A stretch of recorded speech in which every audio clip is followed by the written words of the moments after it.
Bom dia, gente, tudo bem? Na disciplina de Química de hoje, nós vamos estudar o volume 2, módulo 10, como são formados cristais de sal.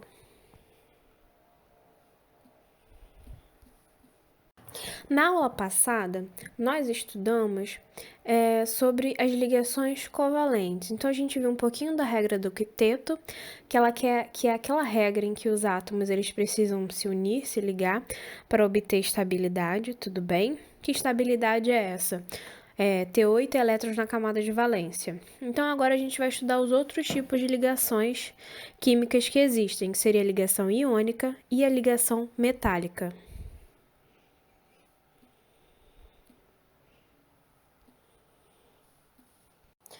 Como acontecem as ligações iônicas? Então, a ligação iônica nada mais é do que uma atração eletrostática.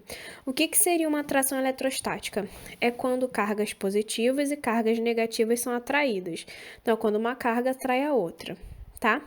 Esses íons eles vão ser formados por meio da transferência do elétron de um metal para um ametal.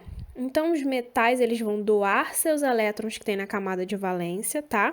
Com isso, eles formam cátions para os ametais. Consequentemente, os ametais que recebem esses elétrons formam ânions. Então, a ligação iônica vai ser uma ligação formada pela transferência de elétrons de um átomo, que seria um metal, para outro átomo, que seria o ametal, a fim de que ambos se tornem estáveis. O que seria se tornar estável? Obter 8 elétrons na camada de valência. Então, para a gente representar uma ligação iônica, a gente primeiro precisa saber quantos elétrons tem na camada de valência daqueles átomos, tá? Tanto do metal quanto da metal. Então, para isso, a gente precisa realizar uma distribuição eletrônica. Então, olha o exemplo que vem a seguir. A gente tem o sódio com número atômico igual a 11 e temos o cloro com número atômico igual a 17. Então, a gente vai realizar a distribuição eletrônica. Depois disso, a gente vai marcar a camada de valência. O que seria a camada de valência? A camada mais externa, ou o nível mais externo daquele átomo. Com isso, a gente vai olhar quantos elétrons tem. Então, no sódio, tem 1 elétron na camada de valência. E no cloro, nós temos 7 elétrons. Tudo bem? Então, reparem só. Para o cloro estabilizar, ele precisa ter 8. Então, está faltando 1 elétron. Para o sódio estabilizar, ele precisaria de 7 elétrons. Então, o que acontece? O que o sódio vai fazer? Ele vai pegar esse 1 elétron dele e vai transferir para o cloro. Por quê? A partir do momento que ele faz isso, essa camada 3s1 vai desaparecer, porque não tem mais elétrons nela. Então, a camada de valência do sódio, na verdade, viraria o 2s2, 2p6, que já tem 8 elétrons. Então, o sódio estabilizaria. E o cloro, por receber esse 1 elétron, ele também ia estabilizar, porque agora ele teria 8, tá? Então, olha as figuras que tem aqui embaixo, ó. O sódio ele vai doar esse 1 elétron, que está em rosinha, para o cloro, ficando positivo. Por quê?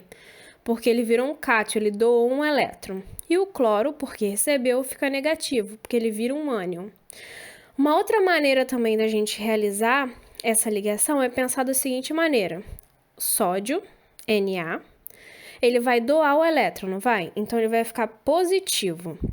Quantos elétrons ele vai doar? 1. A gente vai somar ele mais e o cloro, tudo bem? Por quê? Porque o sódio está doando para o cloro, por isso a gente coloca aquele maisinho. E o cloro, ele tem 7 elétrons, não tem? Ele não vai precisar receber 1? Então, se ele precisa receber, a gente coloca um menos ali, tudo bem? Quantos ele precisa receber? 1 só. Se ele tem 7, para 8 faltam 1. Então, agora a gente vai pegar esse número que estava aqui em cima e vai descer. Então, esse 1 do sódio vai para o cloro e 1 do cloro vai para o sódio. E a gente esquece os sinais. Então, com isso, a gente tem um composto iônico formado pela essa atração eletrostática, que seria o cloreto de sódio, NaCl.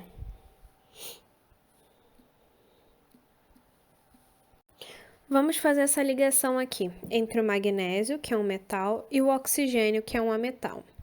Então, a gente vai realizar a distribuição eletrônica e marcar a camada de valência, tá?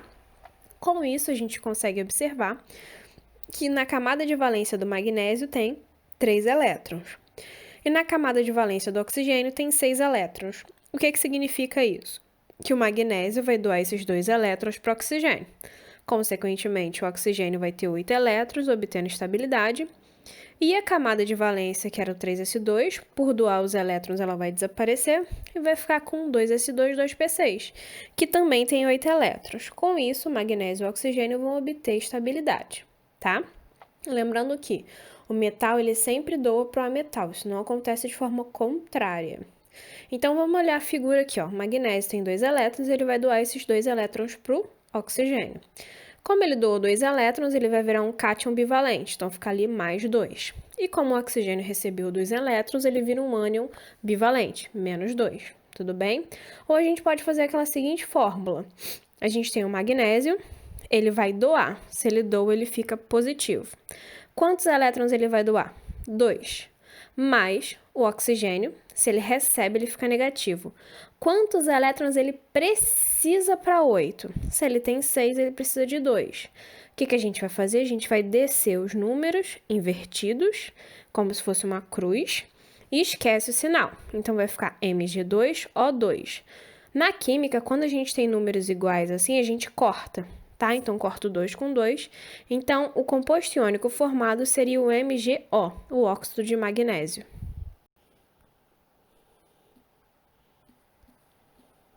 Vamos fazer a ligação agora do magnésio com o cloro. Então, a gente vai realizar a distribuição eletrônica e a gente vai concluir que na camada de valência do magnésio tem 2 elétrons e na camada de valência do cloro tem 7 elétrons. Então, o magnésio vai doar os elétrons para o cloro. Primeira coisa que vocês podem reparar, se vocês forem reparar, não está na mesma proporção. O magnésio ele precisa doar esses 2 elétrons, tá? E o cloro só precisa de 1. Ah, mas então por que o magnésio não doa um só? Porque ele não vai obter estabilidade. Ele precisa doar os 2. Então, como é que a gente faz? Então, vamos olhar primeiro aqui a regrinha que eu faria. Então, o magnésio, se ele doa, ele fica positivo. Quantos ele vai doar? 2. Mais o cloro, se ele recebe, ele fica negativo. Quantos ele precisa para 8? Se ele tem 7, para 8 ele precisa de 1. Então, você bota 1 ali. Agora, a gente vai descer um númerozinho, tudo bem? O 2 vai para o cloro e 1 vai para o magnésio. E a gente esquece o final. Com isso, a gente tem um composto iônico formado MgCl2, cloreto de magnésio, tá? Reparem só, o que significa Mg? Aí não tem nada que representa 1. Cl2 significa que para estabilizar esse composto, a gente precisa de um magnésio e 2 cloros. Por quê? O magnésio ele não precisa doar os 2 elétrons, o cloro não só precisa receber 1. Então, um magnésio ele vai doar um elétron para um cloro, aí vai vir outro cloro, o magnésio vai doar o outro elétron para outro cloro. Por isso que a gente precisa de um magnésio para 2 cloros. Então, a maneira mais rápida de realizar para descobrir o composto iônico, você vai realizar a distribuição eletrônica, vai marcar a camada de valência desses átomos. Então, a gente coloca ali um átomo A, que seria o metal. Então, se ele é o metal, ele vai doar. Se ele doa, ele fica positivo. Quantos ele doa? Quanto ele tiver na camada de valência dele, tudo bem? Mais um composto B, que seria o ametal. Se ele é ametal, ele recebe. Se ele recebe, ele fica negativo. Só que ali no lugar do Y, a gente não coloca quanto que ele tem na camada de valência. A gente coloca o quanto ele precisa para 8. Então, se ele tiver 6, ele precisa de 2. Se ele tem 7, ele precisa de 1. Se ele tem 5, ele precisa de 3. Tudo bem? E com isso, a gente vai inverter esses números. Então, o X vai para o B e o Y vai para o A. Então, com isso, a gente tem a fórmula do composto iônico de uma forma mais fácil. Então, esse Y, esse X, representa a quantidade que vai ter de cada átomo para aquele composto iônico estabilizar. Tudo bem? O que seria estabilizar? Todos aqueles átomos terem 8 elétrons na camada de valência.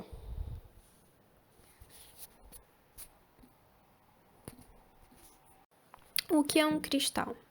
Então, ele é um sólido no qual os constituintes, que seriam o quê? Os elementos que vão formar esse cristal, podem ser moléculas, átomos ou íons, eles vão estar bem organizados num padrão tridimensional que vai se repetir no espaço, formando uma estrutura geométrica específica, como, por exemplo, cubos, losangos e assim por diante, tudo bem? Então, uma das características de um cristal vai ser justamente apresentar essa estrutura organizada, tá? Por quê? Porque esses átomos eles ficam empilhados de forma regular dentro dessas partículas. Então, essa irregularidade desse arranjo que vai determinar as faces planas do cristal. Então, eles podem ter diversas formas, de cubos até arranjos mais complexos, tudo bem?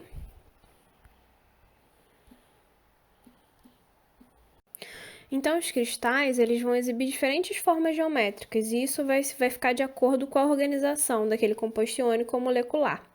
Eles também possuem diversas cores, tá? Então, depende do elemento químico que está compondo aquele cristal.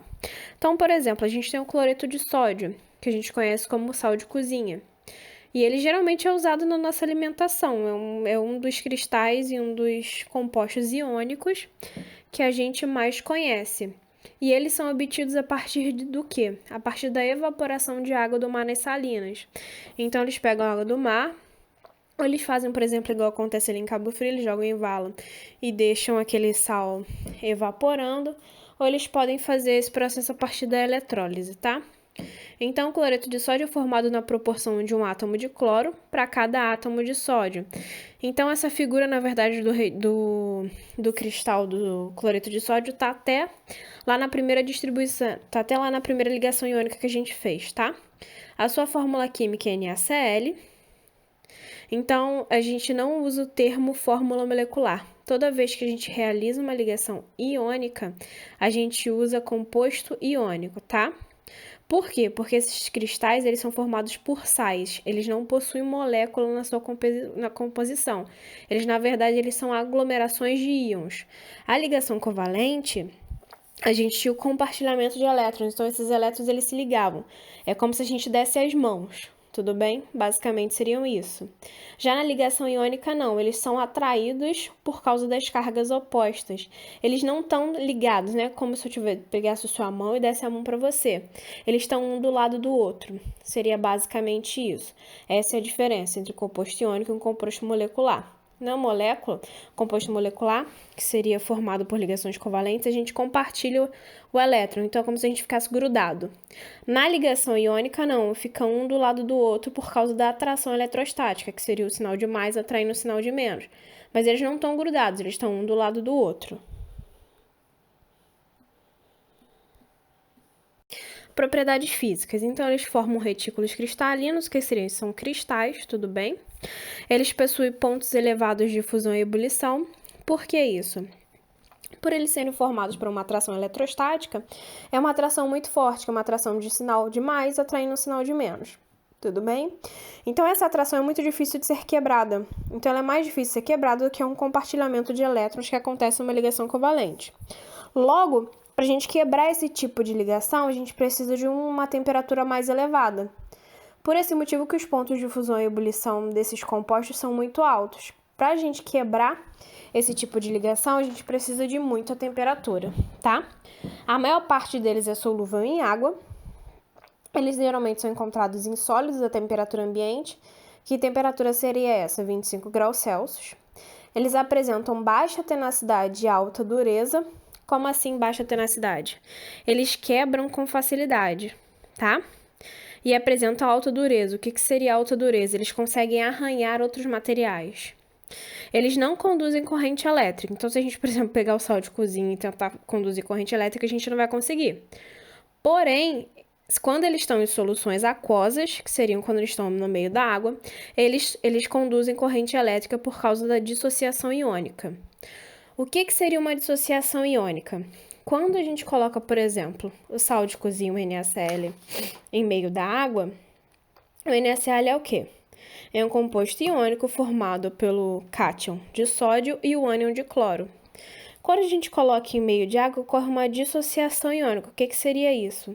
Esses íons eles se afastam um pouco. Então, eles ficam Na+, e Cl- no meio aquoso, tudo bem?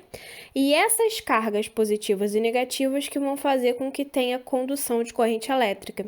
Então, por exemplo, se a gente pega a molécula de água, que seria o H2O, que é uma água que a gente usa no laboratório que se chama água destilada, e a gente tentar conduzir corrente elétrica, a gente não vai conseguir. Porque o que faz com que a água conduza corrente elétrica nada mais é do que os sais que ficam dissociados ali dentro.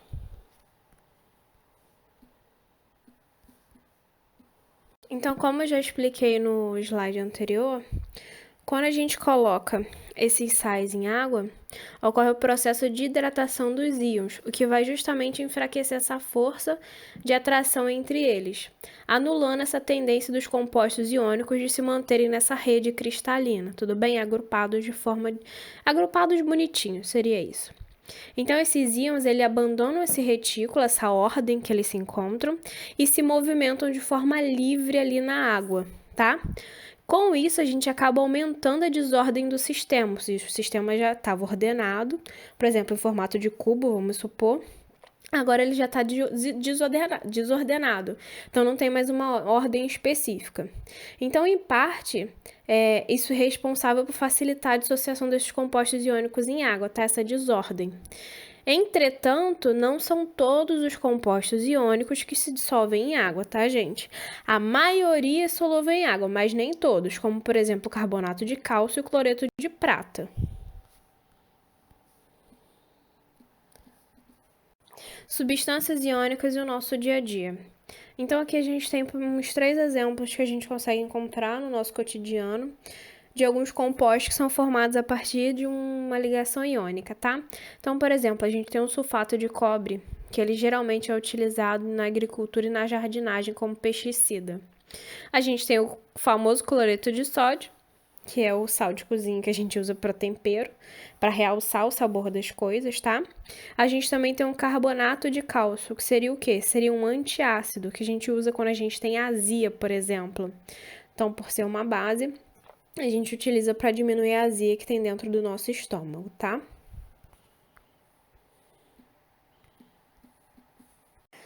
Compostos iônicos ou covalentes. Existem compostos que eles são formados por um composto iônico e covalente ao mesmo tempo, tudo bem? Como, por exemplo, o sulfato de cobre, o nitrato de sódio. Então, o que acontece? Uma parte da molécula foi formada por uma ligação covalente e a outra foi formada por uma ligação iônica, tá? Então, quando você tem uma substância que possui pelo menos uma ligação iônica, elas vão ser classificadas como iônicas. Na prática, geralmente a gente fala que a substância possui caráter iônico e covalente. Porém, o caráter iônico ele tem uma maior influência nas propriedades dos materiais. Então, aquela substância vai se comportar como se estivesse fazendo uma ligação iônica, tudo bem? Então, a gente geralmente considera ela como uma substância iônica. Então, quando a gente tem uma substância que foi formada uma parte por uma ligação covalente e uma parte por uma ligação iônica, a gente vai considerar aquela substância iônica.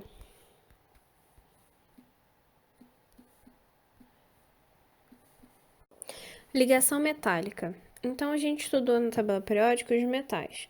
Então, os metais são aqueles elementos químicos que têm a característica e a capacidade de perder elétrons. Então, são aqueles elementos que formam cátions, tá? Então, a gente consegue fazer 2 tipos de ligação com os metais. A ligação iônica, que é o que a gente viu anteriormente, é quando a gente tem um metal interagindo com a metal, tudo bem? Onde o metal transfere o elétron dele para o metal. E nós temos a ligação metálica. Então, a ligação metálica ela vai ser estabelecida entre os átomos de um único elemento metálico. Então, esse tipo de ligação ele ocorre apenas entre os átomos de um único metal, e exclusivamente porque esse metal não pode estabelecer uma ligação química com outro metálico diferente, porque os dois formam cátions.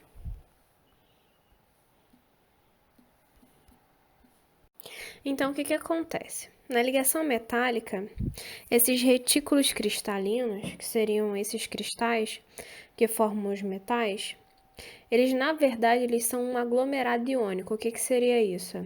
É um aglomerado entre cátions e os seus elétrons, tá?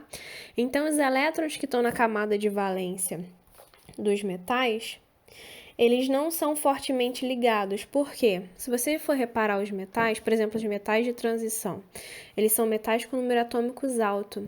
Então, o elétron que está na camada de valência, ele está distante do núcleo. Então, não tem tanta atração do próton com aquele último elétron. Então, para aquele elétron sair daquela camada de valência é muito fácil, por isso que eles doam elétron, tá? Então, o que vai acontecer? Esses elétrons vão sair daquela camada de valência, consequentemente, eles vão transformar aquele metal num cátion. Então, após esses elétrons saírem da camada de valência desse metal, eles começam a rodear esses cátions que foram formados. E a gente chama aquilo de mar de elétrons. Então, o elétron ele vai sair da camada de valência, que seria a camada mais externa do metal. Consequentemente, esse metal vai virar um cátion, porque ele perdeu aquele elétron. E aqueles elétrons vão ficar ali andando entre aqueles cátions formados, que é o que a gente chama de mar de elétron. Então, cada um dos elétrons presentes nesse mar possui a capacidade de se mover pelo meio daquele retículo cristalino do metal de forma livre. Então, eles ficam andando entre aqueles cátions que existem ali.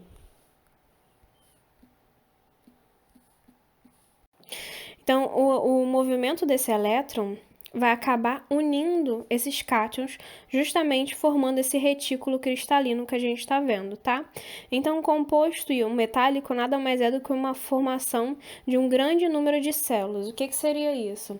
São vários cátions e vários elétrons, e esses elétrons vão fazer com que esses cátions se unam cada vez mais, formando justamente essa estrutura cristalina que vocês estão vendo aí do lado, do mais e dessa bolinha verde que representa os elétrons, tudo bem? Então, essas ligações acontecem quando os átomos participantes possuem, para acontecer a estabilização, a tendência de doar elétrons. E não existe no mesmo composto nenhum que tenha a tendência de receber. Então, o que está querendo dizer? Que a ligação metálica ocorre entre os metais que têm a tendência de formar cátions e não tem nenhum ânion para receber aqueles elétrons que estão ali. Então, esses elétrons vão fazer com que esses cátions sejam atraídos e se unam cada vez mais, formando essa estrutura cristalina.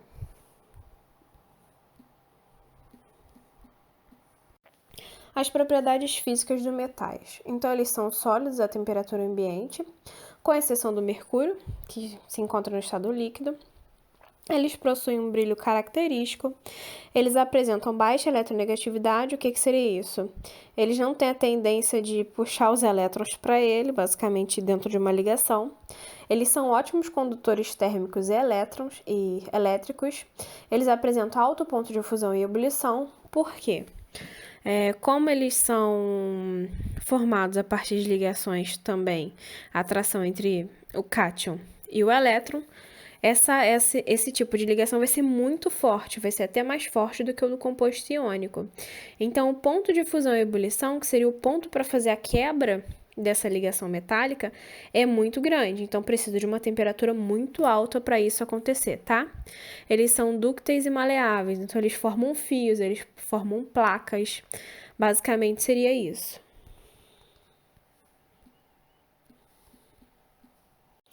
Ligas metálicas. O que seriam as ligas metálicas? Elas são uma mistura homogênea. O que seria isso? A gente olha a mistura, a gente não consegue enxergar uma divisão entre elas por dois metais e são formados a partir da ligação metálica, tudo bem? Então, existem algumas ligas que a gente conhece que são utilizadas no nosso dia a dia, às vezes para fazer produtos, fios, lâmpadas, estruturas de carro e assim por diante. Então, a gente tem o aço comum, que é composto de uma ligação feita entre o ferro e o carbono, tá? Eles geralmente são utilizados na construção de pontes, de fogões. A gente tem o aço inoxidável, que além do ferro e do carbono, existem altos teores de cromo e níquel também. Então, diferente do aço comum, a probabilidade desse material sofrer corrosão é muito pequena, porque é utilizado outros metais ali também, além do ferro e do cobre. Do ferro e do cobre. Então, eles geralmente são utilizados na construção de vagões, de trens, na fabricação de peças, utensílios cirúrgicos.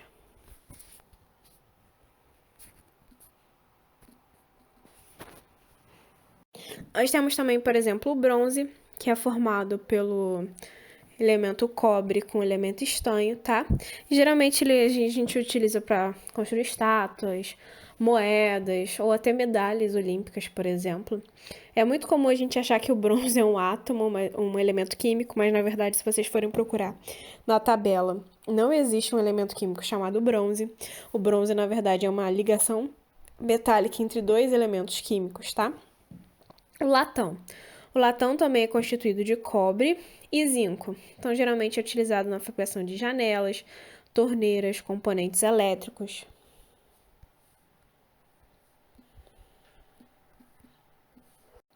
Então, vamos resumir.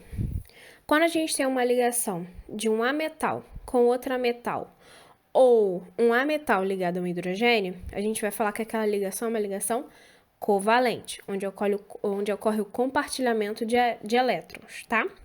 Quando a gente tem uma ligação de um metal a um ametal, a gente vai falar que aquela ligação ali é uma ligação iônica, onde ocorre o quê? A transferência de elétrons, onde o metal doa o elétron para o ametal. E a gente tem a ligação de um metal com outro metal. Isso a gente vai chamar de ligação metálica, que é quando aqueles elétrons daquele metal, eles saem do metal, da camada de valência, formando cátions e criando um mar de elétrons, que consequentemente vão atrair mais cátions, com isso formando as ligas metálicas ou retículos cristalinos.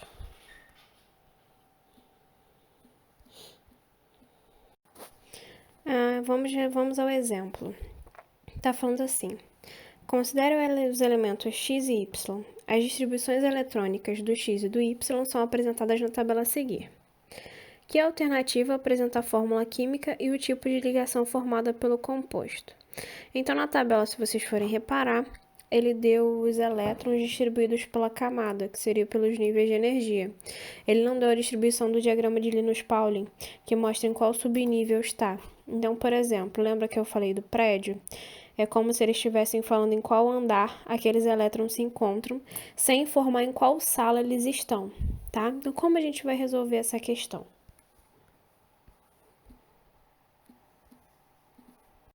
Como a gente vai realizar esse exercício? Então, é muito difícil a gente só olhando como a gente tem um elemento x e y, a gente não sabe que elemento é esse. Então, é difícil a gente saber se vai ser uma ligação iônica ou covalente. Então, o que a gente precisa fazer para saber se é uma ligação iônica ou covalente? A gente tem que descobrir qual elemento é aquele ali. Então, por exemplo, a gente vai contar a quantidade de elétrons. Então, o x, ele tem 2 na K, 8 na L, 8 na M e 1 na N. Consequentemente, isso dá um total de 19 elétrons. Aí você vai olhar lá na tabela periódica e vai ver número atômico 19, qual elemento é. Nesse caso é o potássio. O potássio é o quê? O potássio é um metal. Ok. Agora a gente vai fazer a mesma coisa para o Y. O Y a gente tem o K igual a 2, L igual a 8, M igual a 6. Então, 2 mais 8 mais 6 vai dar um total de 16. Então, a gente vai lá na tabela e vai olhar, número atômico 16. Qual é o elemento que tem número atômico igual a 16? É um enxofre. Beleza.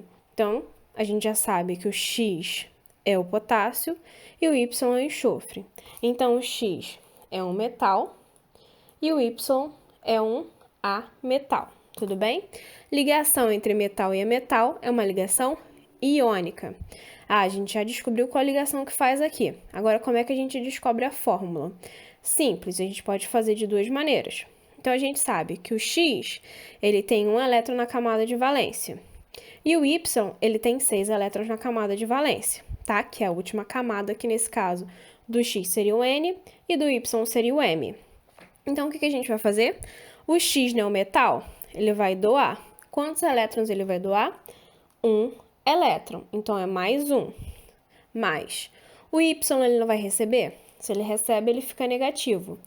Quantos ele precisa para 8? Se ele tem 6, para 8 ele precisa de 2. Logo, a gente vai descer os números, tudo bem? O 1 vai para o Y e o 2 vai para o X. Então, a gente tem que a fórmula desse composto iônico seria X2Y. O que significa isso? Que a gente precisa de 2X para estabilizar o Y. Então, vamos lá. O potássio, ele doa um elétron, doa. Só que o enxofre precisa receber 2. Então, vai vir um potássio, vai doar um elétron, vai vir o outro potássio, vai doar outro elétron. Consequentemente, a gente estabilizou todos esses elementos com 8 elétrons na camada de valência. Então, a fórmula seria X2Y, que seria a resposta da letra A.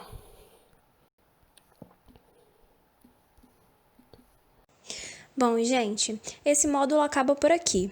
Em caso de dúvidas, entre em contato e não deixem de realizar as atividades propostas, tanto do livro quanto os exercícios enviados, tá bom? Então, bom dia e até a próxima aula!